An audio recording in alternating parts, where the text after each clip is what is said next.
Break के बाद आमने सामने में आपका एक बार फिर स्वागत है। आज हमारे साथ हैं कांग्रेस विधायक दल के उपनेता रमेश मीणा। रमेश जी, बात हो रही थी आखिर में कांग्रेस चुप क्यों है? क्या उसको लगता है कि बीजेपी का शासन जैसे चल रहा है अपने आप ही सत्ता आ जाएगी, अपन क्यों मेहनत करें, बैठे बैठे जो आ रही है सत्ता उसको क्यों फालतू में मेहनत किया जाए? ऐसा नहीं है, बिल्कुल हमें टारगेट दिए हुए हैं। आज मेरे जिले की मैं बात करूं, अब तक जन समस्याओं को लेकर मैं कलेक्ट्रेट पे 2 बार धरना दे चुका हूं जी। पानी, बिजली, सड़क, स्वास्थ्य, जो भी जन समस्याएं, अपराध हैं, इनको लेकर के हमने कलेक्टर को ज्ञापन दिया है, मुख्यमंत्री जी को ज्ञापन दिया है।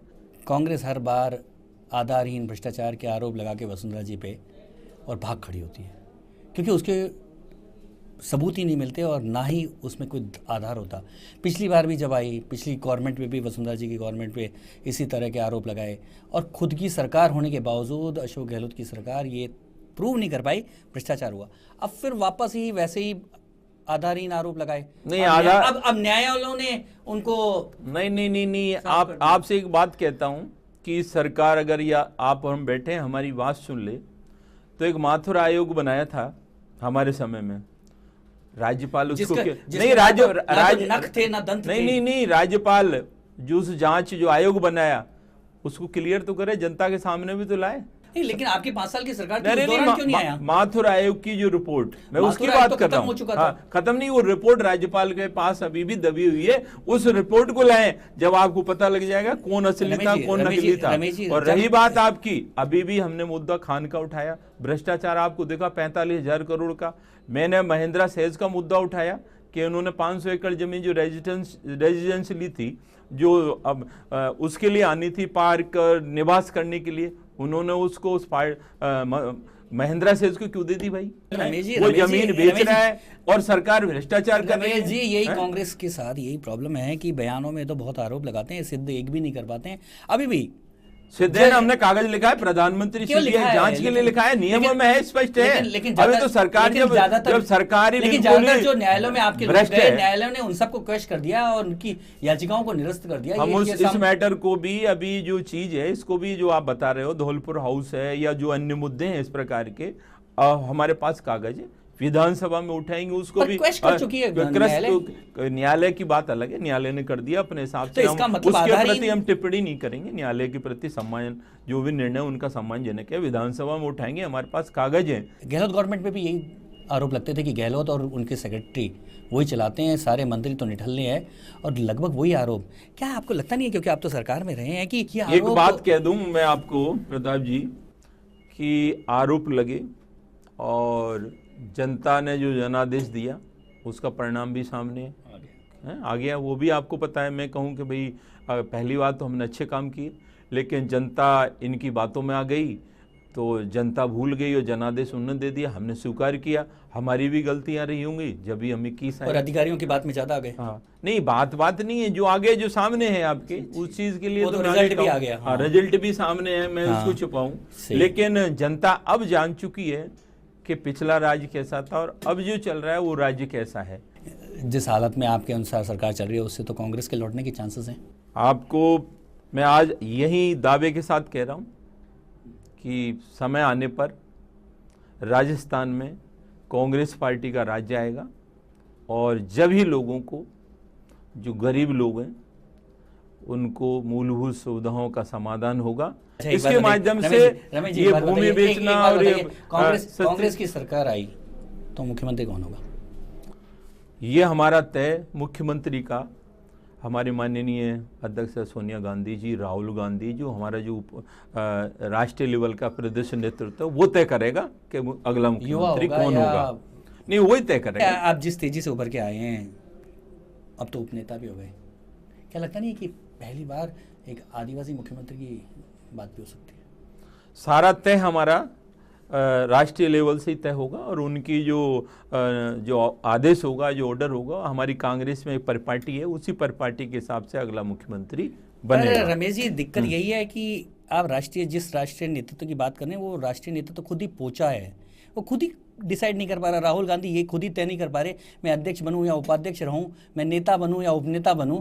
तो आप लोगों के बारे में क्या डिसाइड करेंगे? अभी समय आएगा, अनुभव परिपक्वता आएगी, समय आने पर राहुल गांधी जी हमारे राष्ट्रीय अध्यक्ष बनेंगे। परिपक्वता ऐसा कब कुछ आएगी? नहीं है, ये समय आने पर सब ठीक होगा। आने वाले समय में तो हमारे राष्ट्रीय अध्यक्ष राहुल गांधी होंगे, जिसमें कोई संशय शक वाली बात नहीं है। लेकिन रमेश जी, सवाल ये उठता है, जैसे जैसे उनकी उम्र बढ़ रही है वैसे वैसे बचकाना और काम करते जा रहे हैं, यहाँ तक कि देशद्रोहियों को समर्थन देने जेएनयू ऐसा कुछ नहीं है, ऐसा कुछ नहीं है। ऐसा जिस प्रकार के जो आरोप लगाए जा रहे हैं, इस भारतवर्ष में लोकतंत्र है, लोकतंत्र में फ्रीडम है। उन्होंने ये नहीं कहा कि भाई देशद्रोही नारे लगाने का अधिकार है, नहीं, नारे लगाने का तो उसको सजा मिले।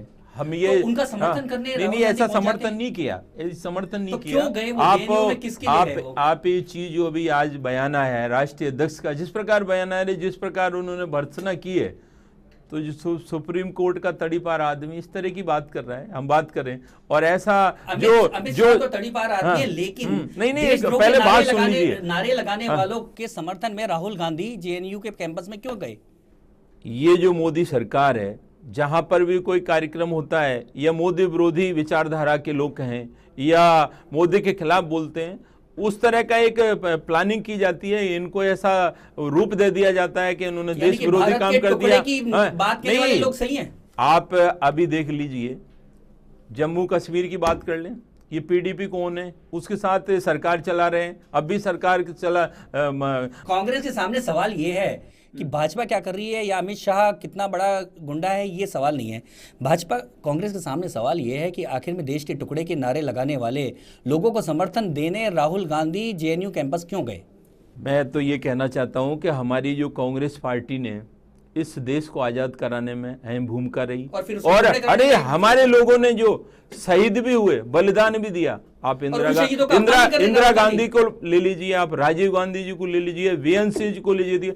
छत्तीसगढ़ में 25 लोग हमारे वरिष्ठ नेता शहीद हो गए इस देश के लिए। और जो लोग बात कर रहे हैं आज, जिसकी आरोप लगा रहे हैं कि भाई उन्होंने ऐसा बयान दे दिया, ऐसा बयान दे दिया, तो इन्होंने वही लोग हैं जो महात्मा गांधी की हत्या करने वाले, वही लोग हैं ये। और आज यहाँ की बात कर ले अपन, जयपुर की, जो लोग हैं जो धर्म की बात करते हैं, राम के नाम वोट मांगते हैं, वही लोग मंदिरों को तोड़वा रहे हैं। फिर कौन से धर्म की और कौन से राष्ट्र की बात करते हैं लोग? रमेश जी, यही सवाल है कि इंदिरा गांधी और राजीव गांधी ने देश की एकता के लिए अपना बलिदान दिया, और राहुल गांधी देश को तोड़ने वालों को समर्थन नहीं, कोई समर्थन नहीं है। ये दलितों को जानने के लिए कि वहां ऐसा हुआ है, तो वहां जानने के लिए, उनकी बात सुनने के लिए गए। वहां पर जो बोला, जिस तरह अभी देखो हैदराबाद में रोहित बोमेला क्या था, अभी अजमेर यूनिवर्सिटी में भी एक लड़का स्कॉलरशिप जो पीएचडी कर रहा था, उसने क्या हुआ यहाँ पे, राजस्थान देख लीजिए, प्रदेश हुआ। तो ये और दूसरी बात आपको बताऊं, जेएनयू की बात कर रहे हो आप, क्या सरकार 2 साल से सो रही है? जो केंद्र में भारतीय जनता पार्टी की सरकार है, क्या सो रही है क्या? वो 2 दिन पहले वहां पर नारे लिखे गए, पोस्टर लगाए गए, उनको परमिशन किसने दी, ये बताइए आप एक तरफ तो एक बयान पे इतना बवाल खड़ा कर दिया, लेकिन वहां नहीं देखा वहां की गतिविधियां क्या है, वहां लोग क्या कर रहे हैं, कौन से नारे लेके गए, क्या नहीं, जो परमिशन किसने दी, नहीं उसे आप बताइए। आपका सवाल बिल्कुल सही है। तो सरकार जब कहां थी? मैं तो केवल ये पूछना चाहता हूं कि जेएनयू में जो देश विरोधी नारे लगे, कांग्रेस का, हम कह रहे हैं इस बात को कि जिसने अगर कोई अपराध किया है और हमारे देश के खिलाफ बोला है, उसको सख्त से सजा सरकार दे, हम उनके साथ हैं, ऐसा कुछ नहीं है। आज रमेश जी, आज स्थिति यह है, राष्ट्रीय राजनीति की और थोड़ी सी बात करना चाहता हूँ, क्योंकि एनडीए की गवर्नमेंट आने के बाद विपक्ष में है कांग्रेस, लेकिन लगातार संसद की कार्यवाही में देखा गया कि कांग्रेस ऐसे मुद्दों को लेकर संसद को स्थगित करा रही है, ऐसे मुद्दों को लेकर जिसका जनता से कोई हित नहीं है। क्या लगता नहीं है कि कांग्रेस जो कि सत्ता से बाहर हुई है, उसको अब जनता का साथ लेने के लिए जनहित के मुद्दों को लेकर संसद को रोकना चाहिए? मुद्दों के साथ में हमारी जो चाहे भूमि वाला बिल था, उसमें हमारी सरकार, हमारा जो था उसमें हम बिल्कुल राइट वे पे थे, कहीं दिक्कत नहीं है। रमेश जी, मैं एक चीज बताता हूँ, कांग्रेस ने जब पहली बार संसद को रोका तो वीके सिंह के बयान का मुद्दा था जो दलित के मामले में था। दूसरी बार जब संसद को रोका तो नेशनल हेराल्ड में के मामले में सोनिया गांधी और राहुल गांधी का नाम आने को लेकर था।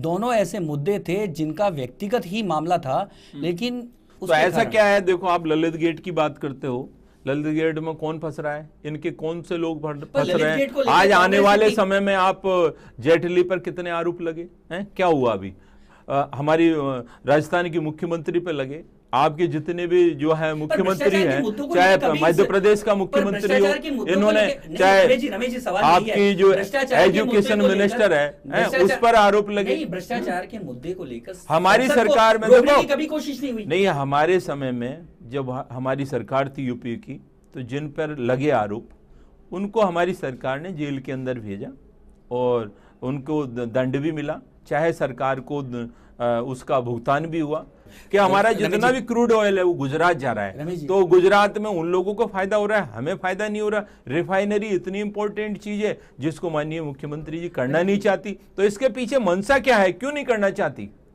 रमेश जी आपसे तो ये राजस्थान की जनता जान रही है कि इनकी मंशा सही नहीं है। रमेश जी आपसे आखिरी एक सवाल की, क्योंकि तरोताजा कार्यकारिणी हो चुकी है, क्या संदेश है जनता को कि क्या कांग्रेस तैयार हो चुकी है? जिस प्रकार की कार्यकारिणी हमारे माननीय प्रदेश अध्यक्ष ने जो आई है और उनके नेतृत्व में हम पूरे प्रदेश में काम करेंगे और ब्लॉक लेवल, जिला लेवल तक जो भी आम जन की जो जन समस्या हैं उनको लेकर हम सरकार का विरोध करेंगे और सड़कों पर आएंगे।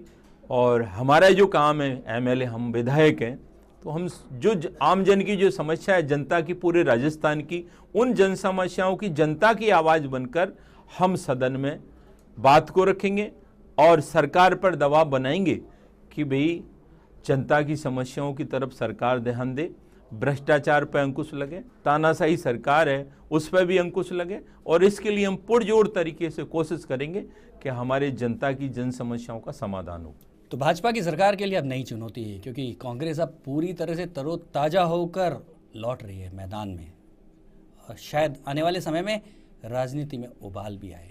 ये थे हमारे साथ कांग्रेस के विधायक दल के उपनेता रमेश मीणा। अगले हफ्ते फिर मिलेंगे एक और हस्ती के साथ।